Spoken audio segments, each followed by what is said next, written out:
Hey everybody, this is the Mage of Ancients, and I'm here with my November 2017 update for my DDD deck profile. To put this in context, DDDs thrive off of special summoning from the extra deck.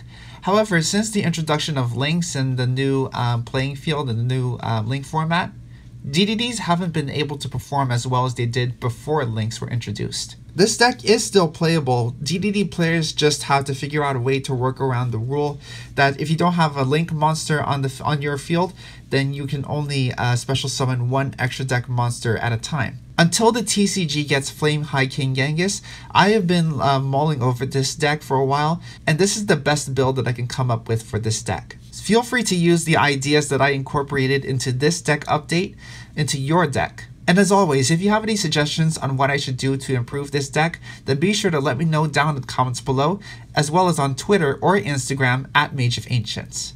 With that being said, let's get started with this deck profile.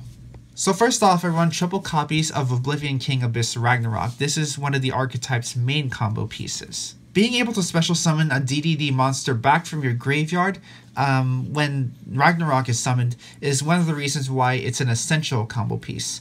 It's a combo piece that any DDD deck should have. After that, I decided to bump my copies of Savant Thomas down to 1, just because you don't go into rank 8 plays as often. But if anything, you can use Thomas to clear out your pendulum zones of DDD monsters you don't want, so that you can make room for others. So after that, I decided to run double copies of Chaos King Apocalypse. It's a level 7, which means that if you have a Lamia on the field as well, that you can synchro summon to Siegfried. And also, when you have enough DD monsters in your graveyard, that you can special summon this from your Pendulum Zone. After that, I run double copies of Savant Newton, and the effect reads, you can discard this card, then target one DD or Dark Contract card in your graveyard, add it to your hand. This is basically a monster reincarnation for those cards. And the second reason why I decided to run Savant Newton is because of Savant Kepler, which by the way, I run triple copies of that. The second reason why I run Newton is because Kepler's pendulum scale has to go down by 2 for each turn while it's in the pendulum zone. If I want a pendulum summon, then I want to be able to have enough room to pendulum summon my monsters. Next, for the main deck DD monsters, of course I run triple Swirl Slime to fusion summon from my hand, and triple Necro Slime to fusion summon from my graveyard. And I also have one DD Ghost so I can recycle my banished DD monsters, like Swirl Slime or Necro Slime or Lamia. Speaking of Lamia, I do run triple copies of that. You can bump Lamia down to 2 if you want, just because we don't synchro summon from the extra deck as much as we did before. However, Lamia is just really good at respawning so you can continue your combo plays, most specifically your synchro summons. Because several of these DD monsters have the ability to bring DD monsters back from your graveyard, and since you're having Lamia respawn a lot during your plays, then you want to be able to see Lamia as quickly as possible. So those are my main deck DD monsters. I also run one Dark Necrofear just so I can make use of the Fiend type monsters that I have in my graveyard. I think it's a nice extra summon just so I can have more board presence. After that, I run one copy of Masterpiece of True Draco Slaying King because the Dark Contract cards are continuous spells and traps. I want to be able to take advantage of Masterpiece's summoning ability. You can tribute summon Masterpiece with continuous spells and traps as well as monsters. And depending on what types of cards you use for the tribute summon, Masterpiece is immune to the effects of those same types of cards. And finally, for my traps, I run one Max C. This is still one of the best hand traps in the game, and you want to be able to have that kind of draw power. So those are my main deck monsters. Now let's go over to my spells. For the spells, I run triple copies of Dark Contract with the Gate, standard for pretty much any DDD deck. And I also bumped down my copies of Dark Contract with the Swamp King down to 1. Swamp King is basically the continuous polymerization for your deck. Like Lamia with Synchro Summoning and Thomas with XC Summoning, you don't fusion summon that often unless you're fusion summoning Genghis. But I may bring Swamp King back up to 2 when Flame High King Genghis finally releases in the TCG.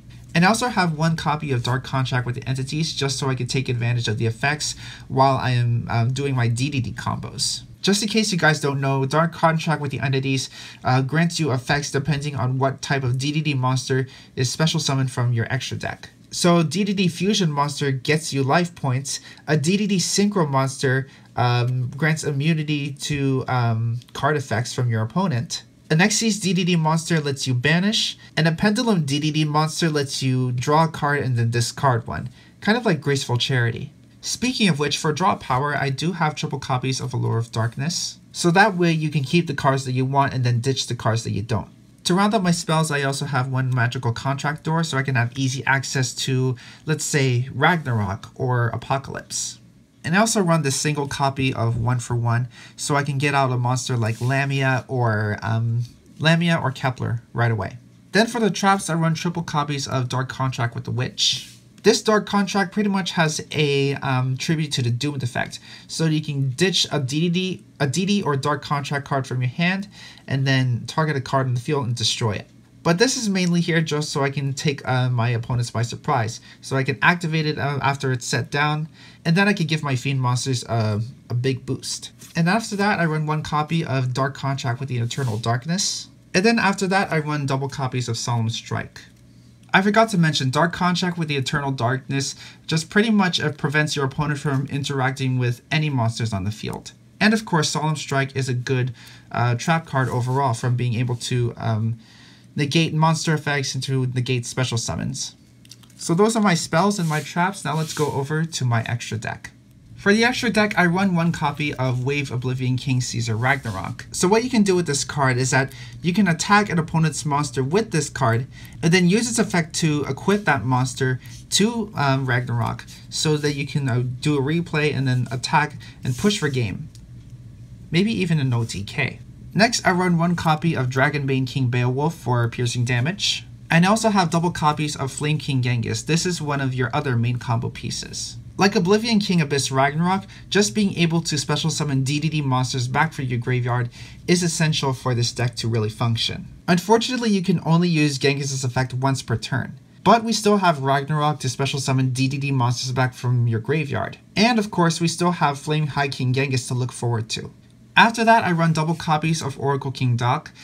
Dark Contract cards do inflict damage to you, so having Oracle King Doc on the field gives you those life points instead of losing you those life points.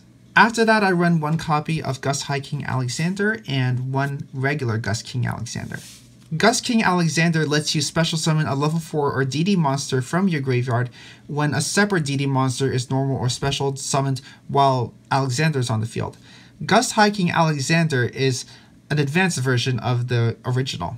With Gust High King Alexander, it doesn't have to be a level 4 or lower DD monster. It can be pretty much any DD monster from your graveyard. Also, one of my main goals in this deck build is to get Gust High King Alexander out on the field as soon as possible with 2 other DDD monsters. Once I do, the attack of Gust High King Alexander becomes 6,000 instead of its original 3,000. I think that's really amazing. After that, I run one copy of Bright Armageddon. This is perhaps one of the most interesting cards to come out of Battles of Legend Light's Revenge. It's mainly here because of its first effect. It says, your opponent cannot target monsters you control with card effects.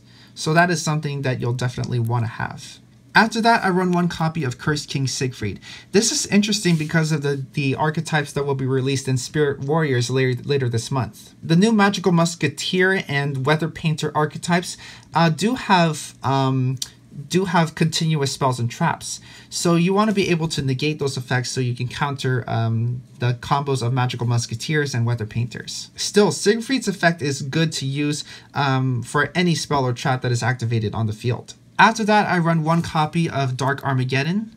This isn't as good as Bright Armageddon, but it does give your Pendulum monsters immunity to card effects. Next, I run one copy of Duo Dawn King Kali Yuga. In my opinion, this is the best card to end a combo with. So after Kali Yuga is summoned, then no other cards or effects can be activated on the field. I may take Kali Yuga out for something like Hope Harbinger or something. You guys let me know down in the comments below what you think. Then after that, I run one copy of Sylvan Princess Sprite. This is especially since I am running Lamia and Kepler in my deck. Princess Sprite is basically a win-win for the DDD deck, and Princess Sprite's effect lets you excavate the top card of your deck, and if it's a monster, then you can send it to the graveyard, and then you can work from there. And if the card that you excavate from the top of your deck is a spell or trap, then you can work from there as well, especially if it's a Dark Contract. And then finally, to round out my extra deck, I run 1 copy of Decode Talker and 1 Proxy Dragon. When you have both Decode Talker and Proxy Dragon on the field, it gives you up to 3 extra monster zones that you can use. So that's something that you want to keep in mind. So that's my DDD deck profile. Thank you guys so much for watching. If you have any suggestions on what I should do to improve this deck, then be sure to sound off in the comments below. And if you guys enjoyed this video and want to help support the channel, be sure to give the video a huge thumbs up and comment below with what other deck profiles you guys would like to see me do. And of course, be sure to hit that subscribe button and the notification icon so you'll be the first to know when I upload more Yu-Gi-Oh videos. Thank you all so much for tuning in, and I'll see you next time.